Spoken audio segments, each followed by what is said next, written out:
Alright students, this takes us to the characteristics of culture. All cultures have at least 5 features in common. The culture is learned, is based on symbols, culture is shared, is patterned or integrated, and lastly we say that it is usually adaptive. I will take it one after the other. Let's look at what we mean by culture is learned. In fact, all we do, say or believe is learned, and it's not based on instinct. It is not biological. We don't inherit it, but it is transmitted from one generation to the next generation. Much of learning culture is unconscious. We learn culture from families, from our peers, from institutions, and even media. The process of learning culture is known as enculturation. Culture is based on symbols. Culture is symbolic. How people see the world is based on symbols, and there are meaning behind those symbols. Take religion for instance. They are filled with symbolic meaning. Symbol is learned through language. Just like babies, through language, which is based on symbols, they acquire their culture. Culture is also shared. What we mean here is that because we share culture with other members of our group, we are able to act in socially appropriate ways, as well as predict how others will react. A group with common language and customs shares a culture. Example, some nations share culture, some countries share culture, some tribes share culture, and some social group in a particular place also share culture. Culture is also said to be patterned or integrated. That is, one aspect of our culture reflects other aspects, which they all fit into a pattern as a whole. All aspects of culture are related to one another, and to truly understand culture, one must learn about all of its parts and not only a few. Lastly, we say culture is dynamic and adaptive. The dynamic culture emphasizes a change in culture. It goes through revision with each generation. These changes can occur or can be influenced by internal factors such as demonstration, tension, rebellion, and others.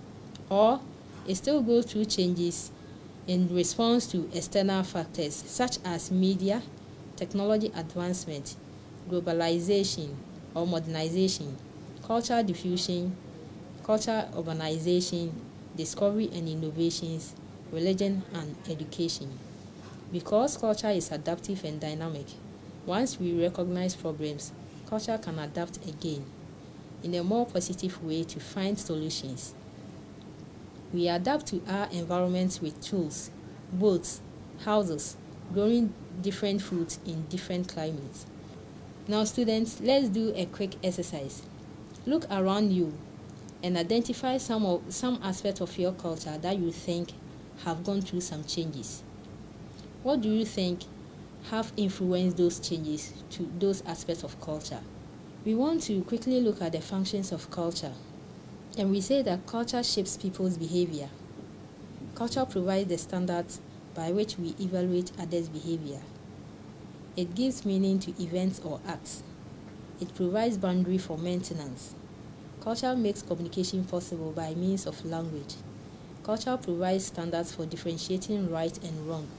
Example is the moral values shared by a society. It provides knowledge and skills needed for survival. And lastly, it helps people to identify with others and makes them feel a sense of belonging. Alright, we want to look at the development aspect of our culture.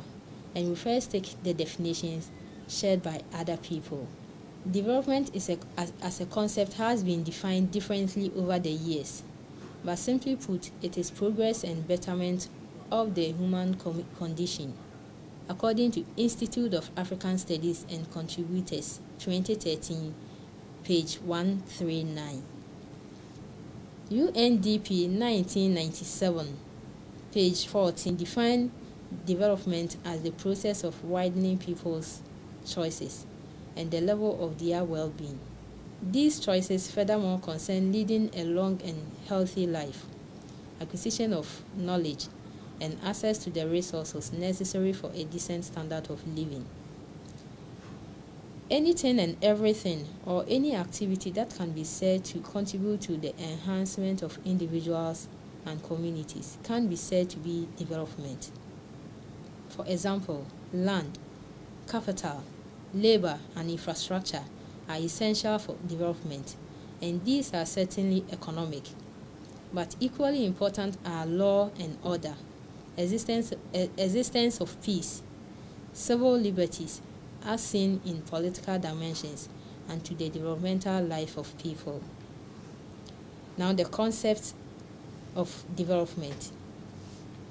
Development and culture have a similarity. That development is a progress and empowerment and the settlement of the human condition. Whilst progress is change and development, like culture is dynamic. Culture is development, as development is the dynamic interface of culture. Development, as said, is people-oriented and people-centered. What it means here is that even though in the past countries were ranked as developed, developing, and underdeveloped, no country in the world today can boast it has solved all its problems. This is because even in the wealthy countries of the world, records on suicide rate is still high. Use of narcotic drugs is high, as shown, and that is not This is because even in the wealthy countries of the world, records on suicide rate is high. Use of narcotic drugs is high, showing that not all citizens are happy with life.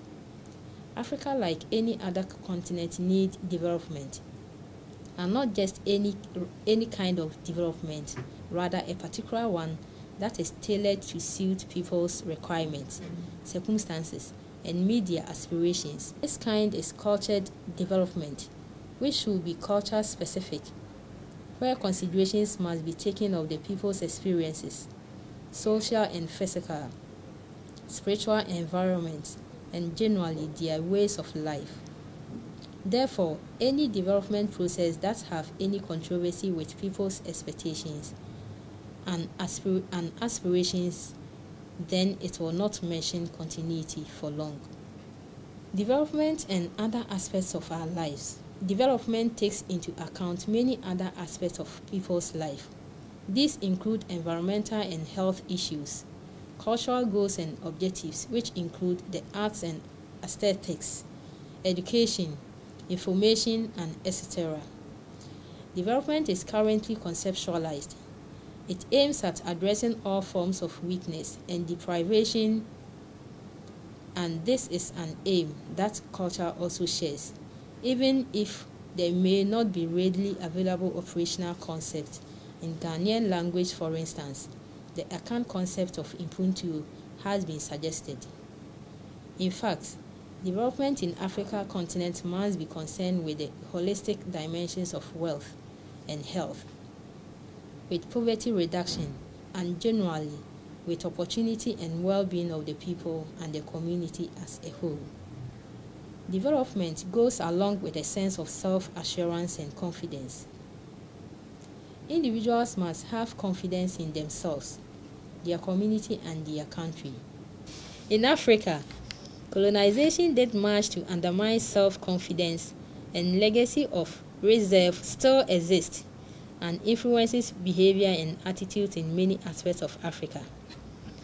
There is and still exists a extreme view that nothing African or indigenous is good, which has led to retardation of people's entrepreneurial skills, low patronage of African produce, high rate of unemployment, and severe poverty as experienced under the continent.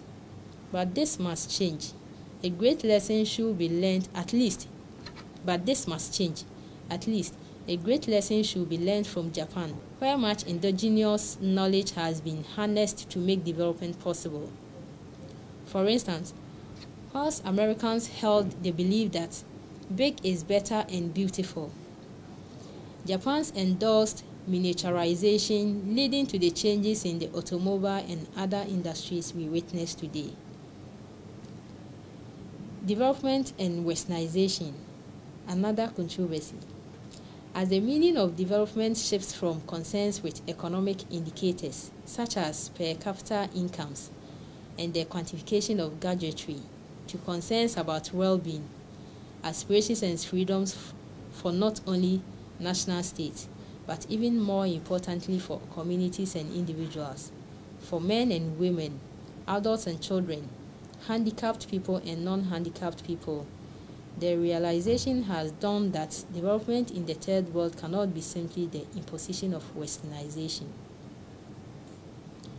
To generally accept that westernization is an end means to development leads to ineluctably to the endorsement of a copy and paste approach to development.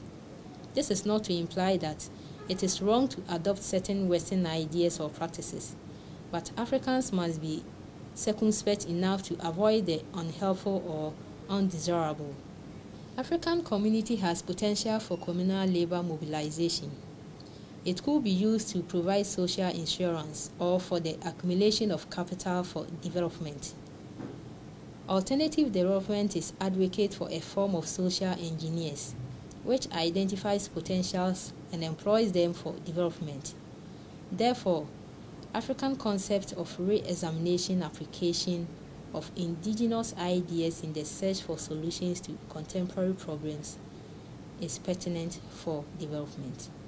Sankofa in Akan of Ghana. Thank you. I believe you have enjoyed the class. If there are any questions that you need me to address, do not hesitate to reach me on my email or walk to my office, or let's discuss it on the discussion platform. Thank you.